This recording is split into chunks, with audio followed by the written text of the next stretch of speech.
আজ বছরের শেষ দিন, আর আমার মনে হয় এই শেষ দিনের হিসাবের অঙ্কটা একটু আলাদা।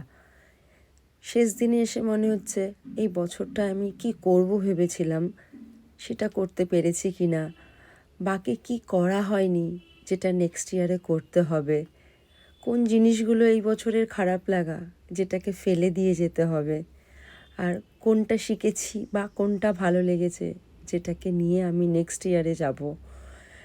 তো এই হিসাবগুলো আমার মনে হয় সবাই যদি একটু বসে করে নেয় আর একটা ডায়েরিতে লিখে ফেলে যে নেক্সট ইয়ার মানে 2026-এ আমার কী কী করা বাকি আছে বা কী কী করতে পারি, নিজেকে কী করে আপডেট করতে পারি।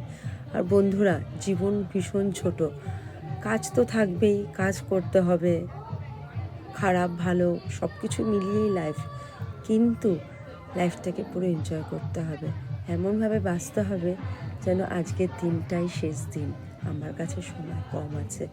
তাহলে দেখবে জীবনের খারাপ লাগাগুলো অনেকটা কমে গেছে, আর জীবনের প্রতিটা মুহূর্তকে তুমি সুন্দর করে বাঁচতে পারছো।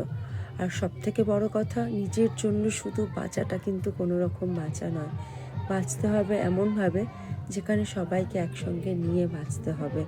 হ্যাঁ, তবে অবশ্যই এখানে অনেককে বলবে সবাইকে নিয়ে চলা যায় না, আমি কিন্তু সবাইকে নিয়ে চলার কথা বলিনি, আমি বলেছি সব কিছু থাকা সত্ত্বেও নিজেকে নিজের মতন করে সুন্দর করে জীবনটাকে গড়ে নিয়ে বাঁচতে হবে, চলতে হবে। কারণ কোনো কিছু রিগ্রেট নিজের মধ্যে রাখলে চলবে না, কোনো খারাপ লাগাগুলোকে ধরে রাখলে চলবে না, সব জিনিসকেই লেট গো করতে হবে। It's your life, it's your responsibility to keep your self happy and flawless.